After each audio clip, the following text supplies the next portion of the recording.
In this module, we will take a deeper dive into the process of developing an empirical model, focusing on the concept of linear regression. We will go through the basic steps of conducting a linear regression on a dataset as a means to characterizing the relationship between two variables. Learning objectives for this module include, first, understanding basic concepts behind regression, and second, understanding different types of regression modules and when these types should be considered. You will need a pencil and a piece of paper to complete this module.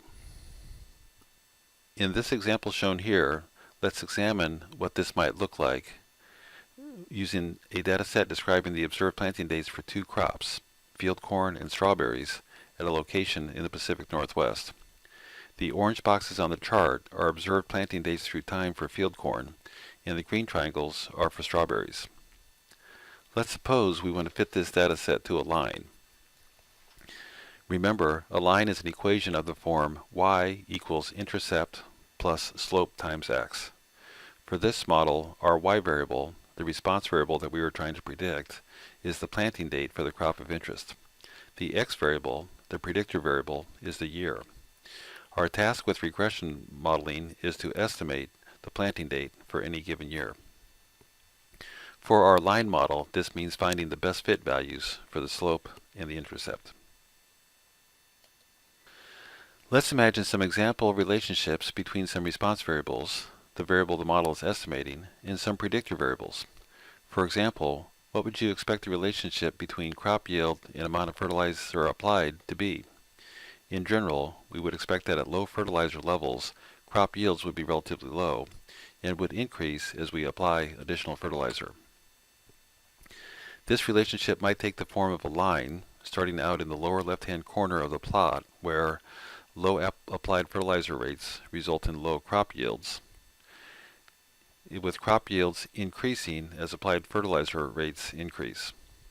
In reality, the shape of this relationship is generally fairly nonlinear for low to moderate levels of fertilizer application, and then begins to level off as the amount of applied fertilizer increases and the crop's ability to take up that extra fertilizer becomes limited. This is referred to as reaching saturation. In this case, a relationship might look like this. To model this relationship, we are going to make a simplifying assumption. Specifically, we are going to assume that we can model this relationship with a line, shown in red on the chart. To determine the best fit line, we will need to determine two parameters, the slope and the intercept of the line, using a data set that relates applied fertilizer levels to crop yield. The process of computing these best fit values for this linear function is termed linear regression. Let's look at a different problem, estimating the price of gas based on world oil production levels. The chart depicted here shows observed values of gas prices and oil production. In general, this data suggests an inverse relationship between these two variables. As world oil production increases, gas prices tend to decrease.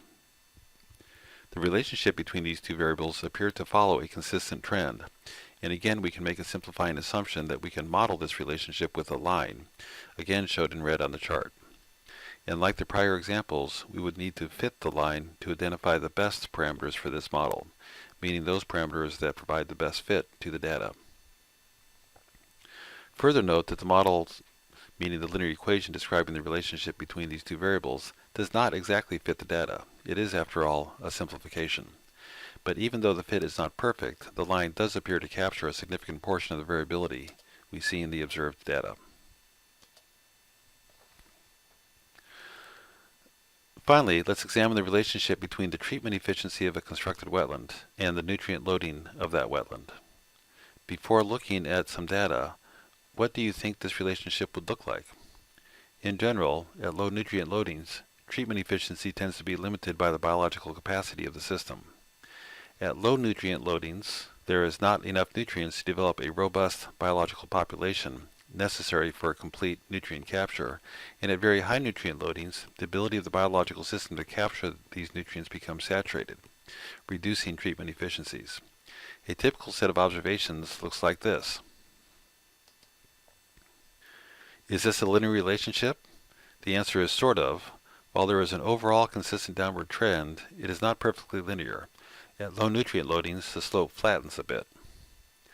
Still, we can do a pretty good job of fitting this data to a line. This is admittedly a simplification, and clearly a line does not fit the data perfectly, but the simplicity of this model makes it worth considering if you're tasked with modeling this relationship. Okay, we've seen some examples of simple linear regression models. Let's look more closely at how we would approach modeling a relationship with a line. This will involve three basic tasks. The first task involves acquiring data. Empirical models are fundamentally data-driven, so without data, we don't really have a basis for developing the model. We will need a data set of observations that includes both the response variable, the variable being predicted, and the explanatory variable or variables. We will be looking at Python code that allows us to access data shortly. Second, we need a way to process this data. We need an algorithm that we can feed our data to and have it spit out the best fit model parameters for that data. In the case of a linear model, that means finding the slope and intercept that generates the line that best fits the data. We will examine methods for doing this in Python shortly as well. Finally, we need a way to assess how well the model performs. How well did the fitted model represent the data? How much error was generated? Generally, a key question is, how much of reality, as expressed by our data, did our model capture? Or more precisely, how much of the variability in the observed system is explained by our model, and how much is explained by other phenomena not captured by our model? An important question is, how much data is needed to generate an empirical model? There is no set answer to this, as it is somewhat problem and domain dependent, but a good general guideline is provided by Tabachnik and Fidel. Use the larger of the number of independent variables times 8 plus 50, or the number of independent variables plus 105.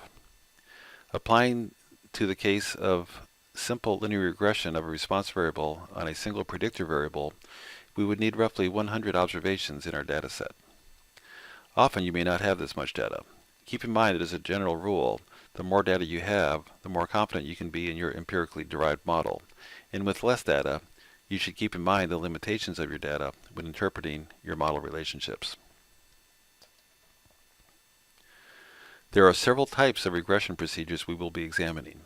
So far, we have seen examples of simple linear regression where we have a single response variable and a single predictor variable related to each other through a line function.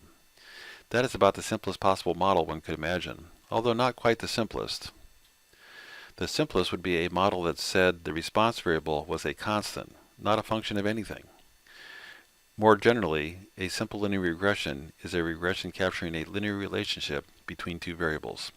This might take the form of a simple line, as we have seen in the previous examples, or as a polynomial function of the predictor variable.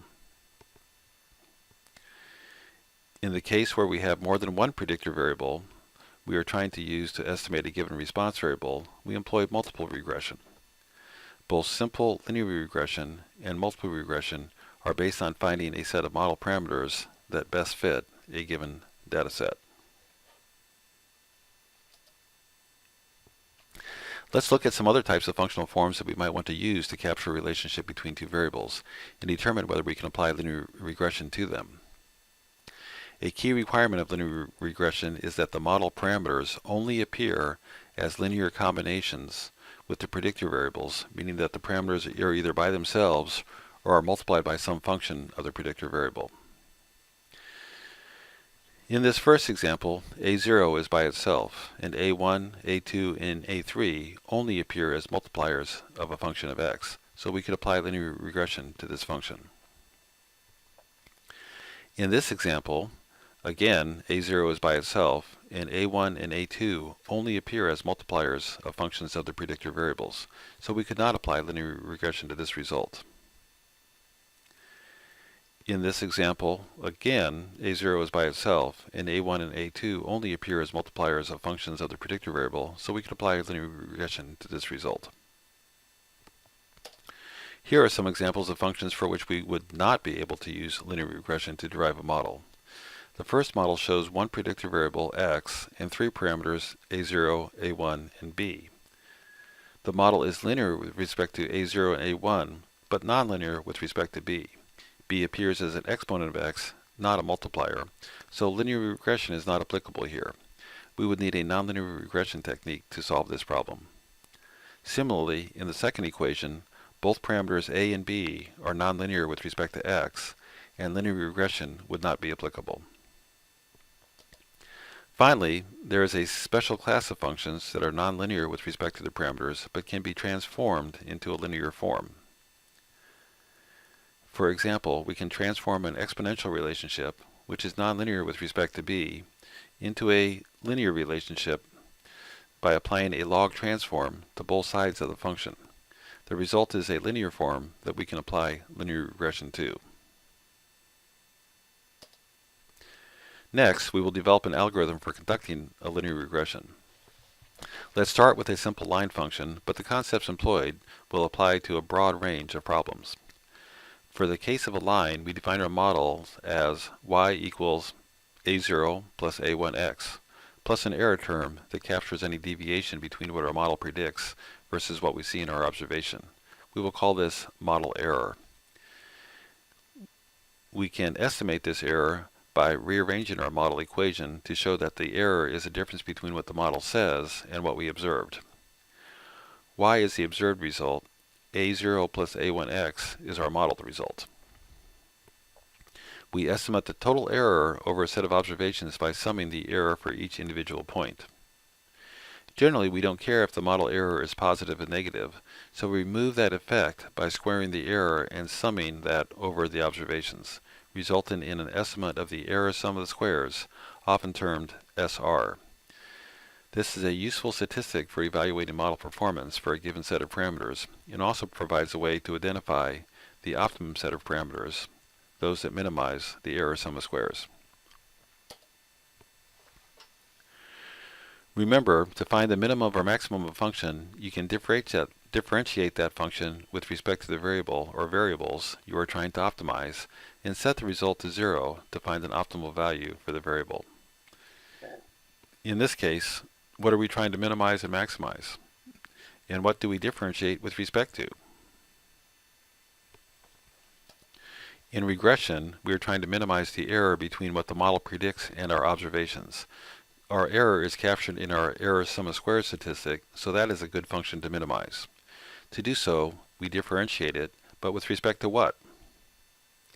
Because we are trying to minimize our error with respect to the model parameters, we will differentiate the error function with respect to each parameter in our model.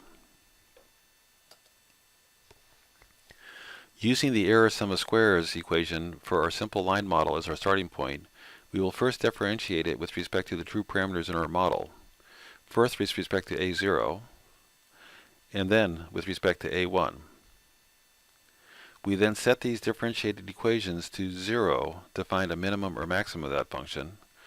These will be where we find the optimal values for our model parameters. The result equations are referred to as the normal equations.